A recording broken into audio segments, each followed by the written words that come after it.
కూచిపూడి నాట్యం అంతర్జాతీయ స్థాయిని అందుకుంది అనుకోవటంలో ఎటువంటి సందేహం లేదు. కానీ ఆ స్థాయిని అందుకున్న కూచిపూడి నాట్యాన్ని నిలబెట్టడానికి చేయూతనిచ్చేవాళ్ళు లేకపోతే చాలా కష్టం. చేయూత ఇవ్వడానికి నేను సిద్ధంగా ఉన్నాను అంటూ ఆనంద్ గారు అప్పుడే 3వసారి, ఇది అంతర్జాతీయ కూచిపూడి నాట్య మహోత్సవం మొదటిగా కాలిఫోర్నియాలో, తర్వాత 2010లో ఇక్కడే, ఇప్పుడు ఇక్కడ, అంటే 3వసారి చేస్తున్నారు.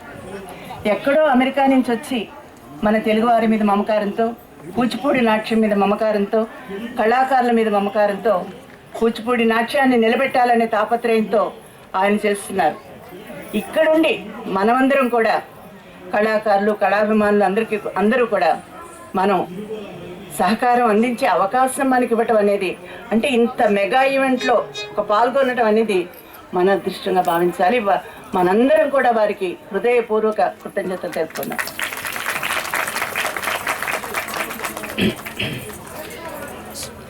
ఇక మామూలుగా ప్రదర్శన చేస్తున్నప్పుడు కానీ, మరి అప్పుడప్పుడు ఇలా డిమాన్స్ట్రేషన్స్ చేస్తున్నప్పుడు కానీ కళాకారిణిగా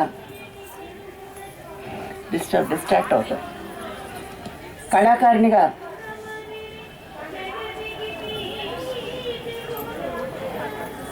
నా అనుభవం ఏంటంటే, నేను నాట్యం చేస్తూ ఒక లోకాన్ని సృష్టించుకుంటాను.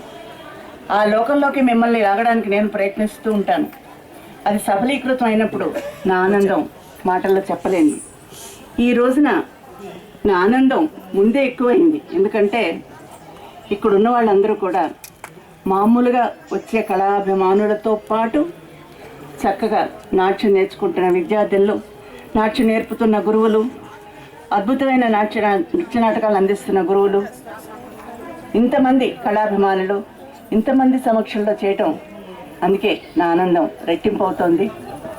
అది ఎటువంటి సబ్జెక్ట్ అంటే, నాకు చాలా చాలా చాలా ఇష్టమైన మా సత్యభామ గురించి చెప్పటం.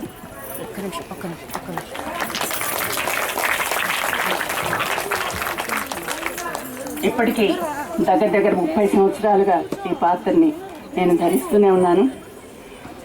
మాస్టర్ గారు, మా గురువు గారు వెంపటి సత్యం గారు చెప్పిన భామకలాపాన్ని నాకు ఇచ్చిన పరిధిలో అందించడానికి ప్రయత్నిస్తాను. ఇందులో ఏమైనా తప్పులు మీకు కనిపిస్తే పెద్ద మనసు చేసుకొని క్షమించండి. భామకలాపం గురించి 2 మాటలు. సిద్ధేంద్ర యోగి ఆనాడు ఆ భామకలాపం రచించి దానికి సంగీత రచన చేసి మనకి భామకలాపాన్ని అందించకపోతే ఈ కూచిపూడి నాట్యం ఎక్కడుండేదో. అలాగే ఇప్పటి సిద్ధేంద్ర యోగి ఈ సంవత్సరంలోనే స్వర్గధామాన్ని చేరుకున్న మా గురువుగారు వెంపటి సత్యం గారు, ఆయన 2వ సిద్ధేంద్ర యోగిగా చెప్పుకోవచ్చు. కూచిపూడి నాట్యాన్ని కేవలం ఒక గ్రామానికి అంకితమైన కూచిపూడి నాట్యాన్ని వారే కాదు, మహానుభావులైన గురువులు ఎంతోమంది ఉన్నారు. చింతావారు, వేదాంత వారు, భాగవతుల వారు, వెంపటి వారు, ఇలా చెప్పుకుంటూ పోతే వారందరూ కూడా తమ జీవితాలని త్యాగం చేసుకొచ్చి గ్రామ స్థాయి నుంచి రాష్ట్ర స్థాయికి, రాష్ట్ర స్థాయి నుంచి దేశ విదేశాల స్థాయికి తీసుకువెళ్ళారు.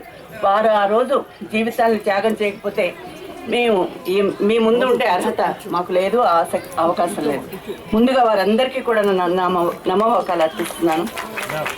తర్వాత దీనికి సాంప్రదాయాన్ని, శాస్త్రాన్ని పాటిస్తూ మా గురువుగారు చేసిన మార్పులు అన్ని విధాలుగా, నృత్యపరంగా, నాట్యపరంగా ఏ రోజు ఎవరు కూడా పొరపాటుగా కూచిపూడి నాట్యం క్లాసికల్ కాదు అనడానికి అవకాశం లేకుండా వారు అది అద్భుతమైన నృత్య విన్యాసాలతో ఆయన మాకు ప్రసాదించిన భిక్ష ఇది. ఆ భిక్షని మీ ముందు దానిలో కొంత భాగాన్ని మీకు అందించడానికి నేను ప్రయత్నిస్తాను.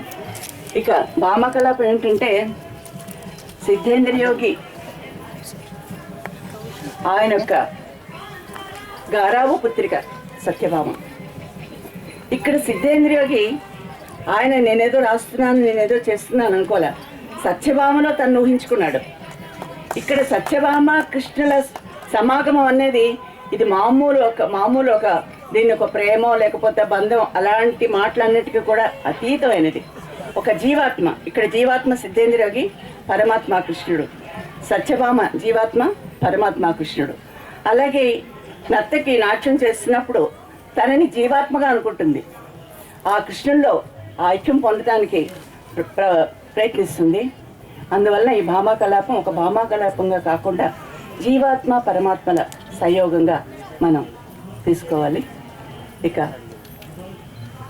ఇందులో కూచిపూడి నాట్యం యొక్క మొత్తం ఆ సారాంశాన్ని ఇలా పిండి ఆ రసంతో మనకు భామకళకు అందించినట్టే.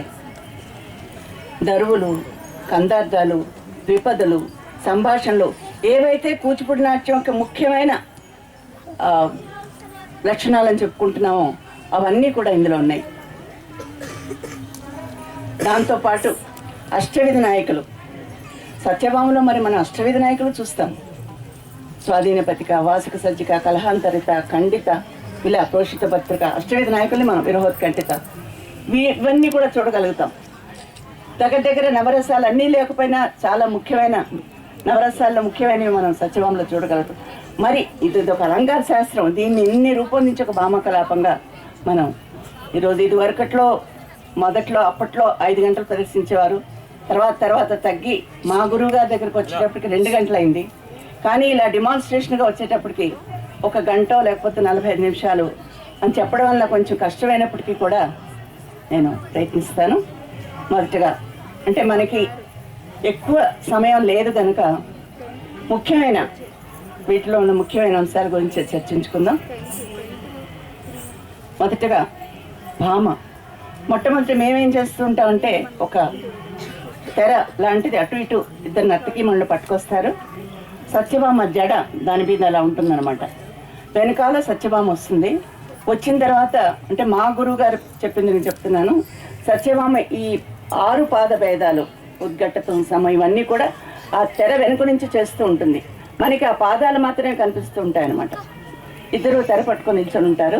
తర్వాత ఆ పాదభేదాలు అవగానే ఇద్దరు వెళ్ళిపోతారు. వెళ్ళిపోయిన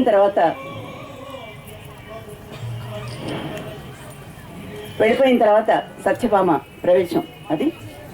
ఇక భామని సత్యభామనే అనేది కరెక్ట్గా తీసుకుంటే 8 అక్షరాలు. ఆ 8 అక్షరాల్లో ఆవిడ ఎన్ని భావాలు పలికిస్తుందంటే సత్యభామకి సౌందర్య గర్విత,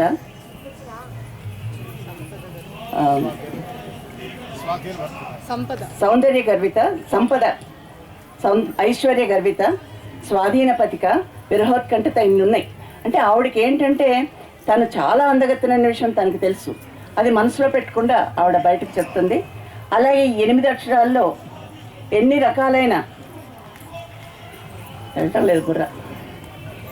రకాలైన పాదభేదాలు, ఆ పద విన్యాసాన్ని చూపించవచ్చో మా గురుగారు చేసి చూపించారు. దాన్ని మేము ముందుంచడానికి నా సాయశక్తిలా ప్రయత్నిస్తాను. అసలు సత్యభామ ఎంటర్ అవుతున్నప్పుడే ఆవిడ నడకే ఒక ప్రత్యేకత. మొట్టమొదట ఇప్పుడు ఆ నడక ఒక్కటి మాత్రం చూద్దాం. ఈనాటి మా వాద్య కళాకారుని గర్వంగా మీకు పరిచయం చేస్తున్నాను. గాత్రం, నటువాంగం శ్రీమతి శ్వేతాప్రసాద్, అమలాపురం కన్నారావు గారు, మృదంగం శ్రీ పి రామచంద్ర శర్మ గారు, వాయులీనం శ్రీ కోలంక సాయి కుమార్. భామాకలాపం ప్రవేశదరువు అంటే ప్రవేశదరువులో నడక, తాళం మిశ్ర చాపు, రాగం భైరవి.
క్షమించాలి, ఒక్క 2 నిమిషాలు.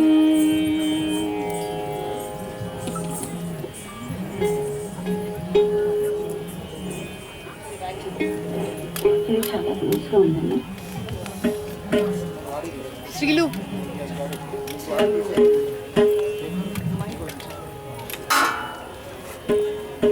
అమ్మాయి ఒకసారి అమ్మాయిని పిల్ల ద గ్రీన్ అటు జరగవా కొంచెం please please and don't move your head okay go back yeah SIT comfortably but don't move your head